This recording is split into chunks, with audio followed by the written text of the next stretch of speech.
समझाए देव सब, जनियाचरज बुलाव, हृदय विचारहु धीर धरी, प्रिय रघुवीर विवाह। श्री राम कथा रस के रसिक महानुभाव, भक्तिमती देवियों,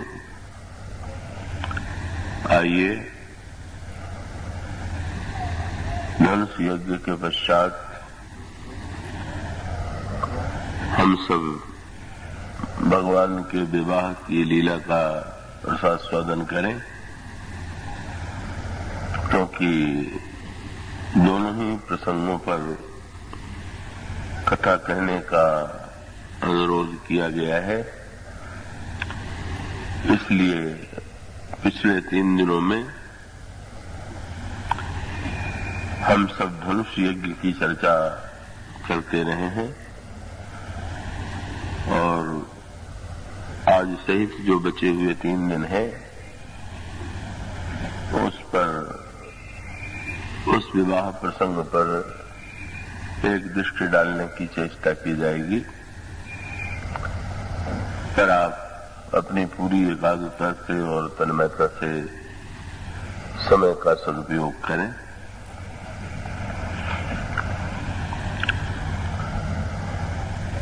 धनुष टूटने के बाद महाराज श्री जनक को कृतकृत्यता का अनुभव होता है। ये कृतकृत्य शब्द जो है साधना की दृष्टि से जीवन की सर्वोच्च स्थिति और कृतकृत्य शब्द का सरल अर्थ ये है कि व्यक्ति के जीवन में कर्म की बाध्यता है, पर कर्म जो है वो व्यक्ति के जीवन का चरम लक्ष्य नहीं हो सकता है। दिन भर जब हम लोग पुरुषार्थ से युक्त कर्म करते हैं तो उसकी अंतिम परिणति यही होती है कि दिन के काम काज से मुक्त होकर के हम विश्राम करते हैं और निद्रा में विश्राम की अनुभूति प्राप्त करके हमें स्फूर्ति का लाभ होता है। इसी प्रकार से जब तक व्यक्ति को ये लग रहा है कि अभी कुछ करना बाकी है, अभी कुछ पाना बाकी है, तब तक उसका जीवन अपूर्ण है। पर जब ये प्रतीत होने लगे कि अब तो कुछ पाना बाकी है ही नहीं, और जब पाना नहीं है तो करना भी नहीं है, उसी स्थिति का नाम है कृतकृत्यता। कृत्य शब्द का अर्थ है कर्म और कृत का अर्थ है जहां पर कर्म किया जा चुका है। तो रामायण के 2 महान पात्रों के चरित्र में कृतकृत्यता के 2 सूत्र आपको मिलेंगे और दोनों का संबंध श्री सीता जी से ही जुड़ा हुआ है। जब भगवान राम के द्वारा धनुष टूट जाता है, टूट जाने के पश्चात जनकनंदिनी सीता जयमाल के द्वारा श्री राम का वर्ण करती हैं। उसके पश्चात परशुराम जी का आगमन होता है और परशुराम जी के अंतःकरण में जो भ्रम उत्पन्न हो गया था धनुष टूटने से, जब उसका निवारण हो जाता है तो महाराज श्री जनक महर्षि विश्वामित्र के चरणों में प्रणाम करते हैं और उन्होंने उस समय जो वाक्य कहा वो आपने पढ़ा होगा। उनका वाक्य यही था कि मोहि कृतकृत्य कीन्ह दुह भाई, अब जो उचित सो कहिए गोसाई, या अब का करऊं सो कहिए गोसाई। राजन राजा कहते हैं कि महाराज इन दोनों भाइयों ने मुझे कृतकृत्य कर दिया, अब मुझे क्या करना है ये आप बताने की कृपा करें। तो जनक जी के कृतकृत्यता के बोध का प्रसंग ये, और दूसरा प्रसंग है जब हनुमान जी लंका में जाते हैं अशोक वाटिका में, और अशोक वाटिका में हनुमान जी से मां का संवाद होता है और अंत में मां प्रसन्न होकर के हनुमान जी को अनोखा आशीर्वाद देती हैं। तो उस समय यही शब्द हनुमान जी के मुंह से भी निकलता है। हनुमान जी भी यही कहते हैं, अब कृतकृत्य भयऊं मैं माता। मां अब मैं पूरी तरह से कृतकृत्य हो गया। तो ये जो कृतकृत्यता के दोनों प्रसंग हैं बड़े सांकेतिक, पर उसमें दो सूत्र, दोनों ही प्रसंगों में एक सूत्र आपको मिलेगा कि महाराज जनक ये कहते हैं कि मैं कृतकृत्य हो गया, और उसके बाद विश्वामित्र जी से पूछते हैं कि मैं क्या करूं। तो ये बातें तो परस्पर एक दूसरे की विरोधी हैं। जब वे कृतकृत्य हो गए तो फिर करने के प्रश्न का तो कोई अर्थ ही नहीं। और इसी प्रकार से हनुमान जी ने जिस समय ये शब्द कहा कि मैं कृतकृत्य हो गया, तो क्या उसके पश्चात हनुमान जी के जीवन में कोई कर्म हुआ कि नहीं हुआ?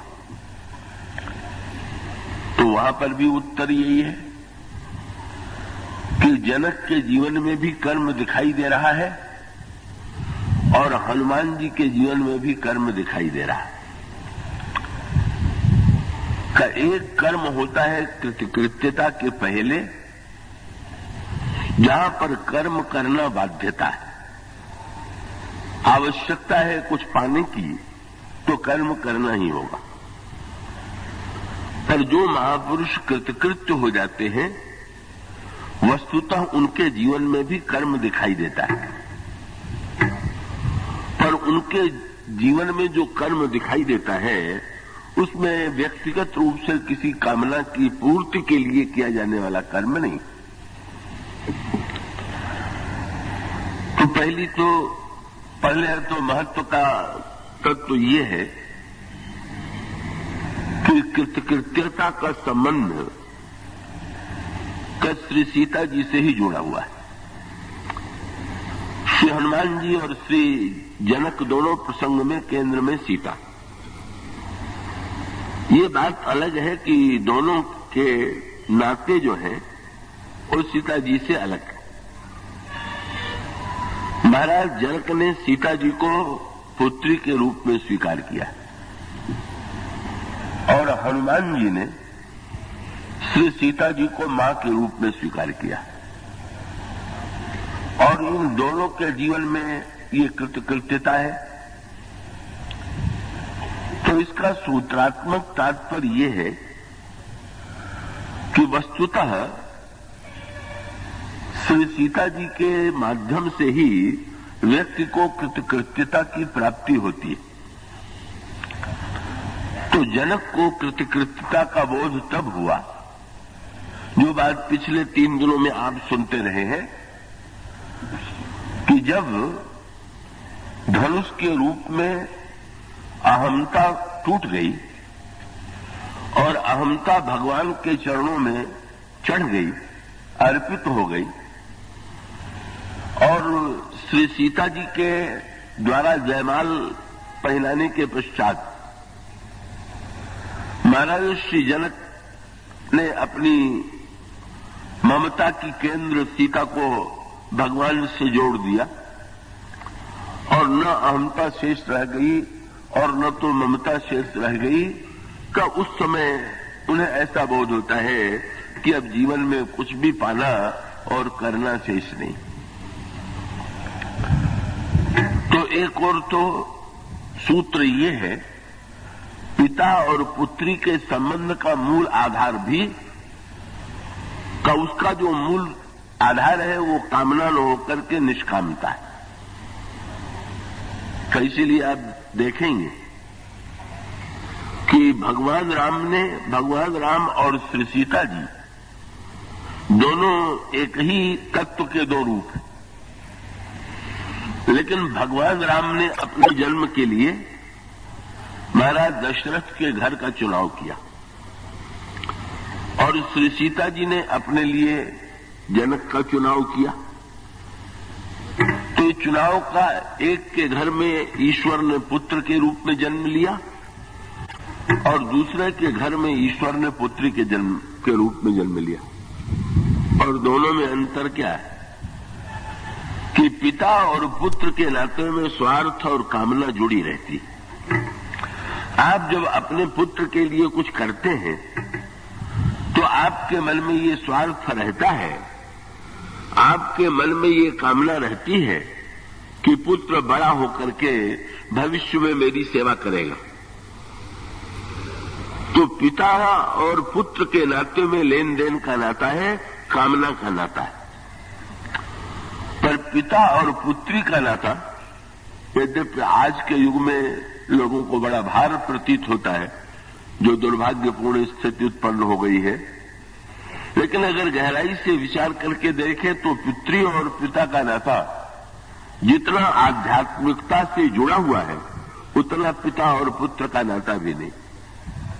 और इसलिए कि जब पुत्री के लिए आप कुछ करते हैं तो आपके मन में कोई बदला पाने की वृत्ति नहीं होती है, अपितु पुत्री को पाकर के हमारे मन में निष्कामता आती है और समर्पण की वृत्ति जागृत होती है। तो महाराज दशरथ और जनक में जो अंतर है वो अंतर ये है कि महाराज श्री दशरथ निष्काम नहीं है, सकाम। मनु के रूप में भी वे वैराग्य युक्त नहीं थे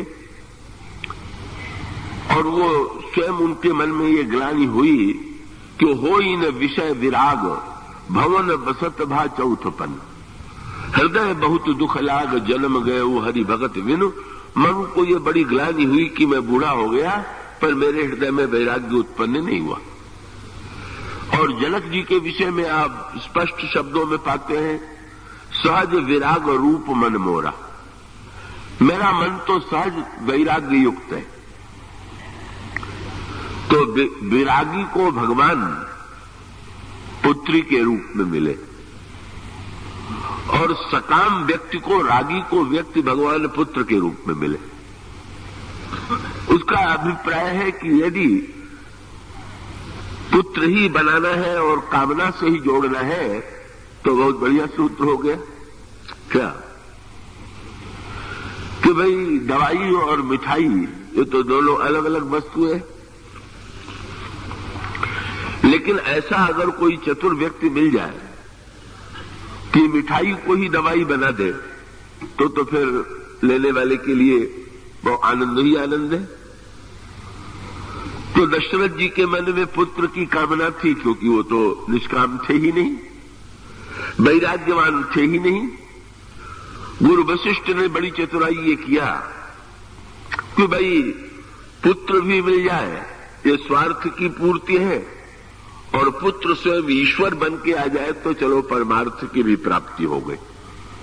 दोनों बातें जुड़ गई, पुत्र भी मिला और ईश्वर भी मिला, ईश्वर ही पुत्र बन करके मिला और इस तरह से महाराज श्री दशरथ के जीवन में ईश्वर प्राप्त होता है ऐसे रूप में, और ये हम लोगों के लिए बड़ी सुविधा की बात है।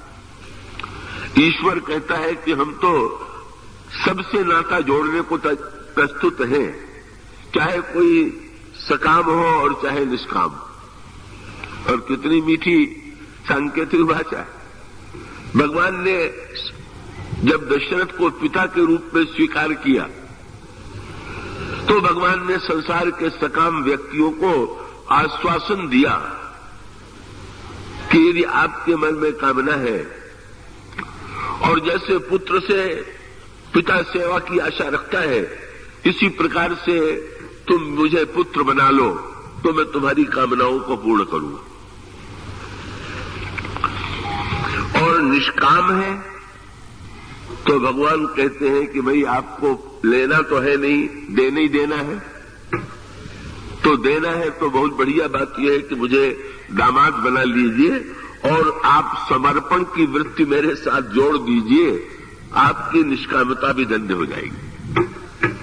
तो महाराज श्री दशरथ का सुख जो है वो कामना की पूर्ति का सुख है, और जनक का सुख जो है वो निष्कामता और वैराग्य का सुख है। इसलिए महाराज श्री दशरथ के घर में प्रभु ने पुत्र के रूप में और जनक नंदिनी सीता के रूप में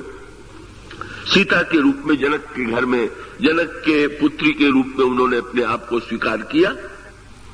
और महाराज श्री जनक को कृतकृत्यता का अनुभव तभी हुआ जो उनके वैराग्य और निष्कामता के अनुकूल था, जब उन्होंने विवाह जयमाल के माध्यम से, धनुष टूटने के माध्यम से समर्पण किया।